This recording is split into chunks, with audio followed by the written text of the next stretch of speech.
It's always been the case in the American legal system that judges, both state and federal, have created and then later followed precedent. Not uniformly, but stare decisis is this nudging, is this instruction, is this weight, this gravitational pull that later judges feel. And from the natural law tradition, what you see is that the goal of the Constitution is to secure the common good. The common good is the ability of Americans to live together in relative peace, to in the technical language, to coordinate our activities with one another.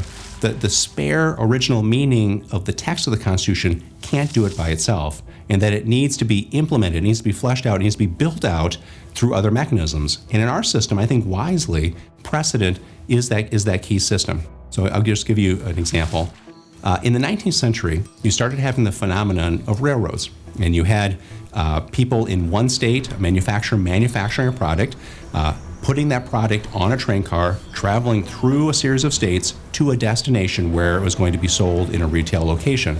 And the question the Supreme Court faced was, can a state along the route over which the product traveled on the railroad cars regulate that product? And the cases came out, for example, from the issue of gambling. So in the 19th century, some states allowed gambling, some states didn't allow lotteries, for example. And so can a state that doesn't allow lotteries prescribe the transportation of lottery tickets manufactured in one state across that state's boundaries to a destination state that does allow lotteries? And what the Supreme Court held was an application of the meaning of the Interstate Commerce Clause. Now, the Interstate Commerce Clause, as I said, is just a few words.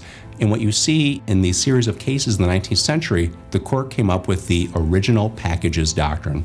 The original packages doctrine is the idea that the Interstate Commerce Clause authorizes Congress, and not the states, to regulate the transportation of commercial goods across state lines in their original packages. So if the lottery tickets were in the original packages from the manufacturer across state lines, then the transporting state could not regulate those lottery tickets, couldn't ban those lottery tickets. Now, that conclusion I don't think is necessarily obvious to somebody who looked at the original meaning of the Commerce Clause, but we needed, as a legal system, as a country, an answer to that kind of a question, to the question of what's the relative regulatory authority of states over these packages crossing their state lines.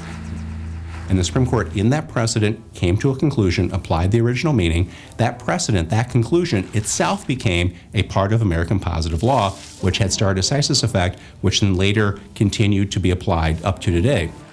And so I think what you see is, from the natural law tradition, is that the stare decisis is a key mechanism for the Constitution's original meaning to coordinate Americans, to coordinate American states, American officials, and that the natural law tradition allows us to see that the whole point of the legal system is coordination. And so stare decisis, you see, plays an important role from that tradition.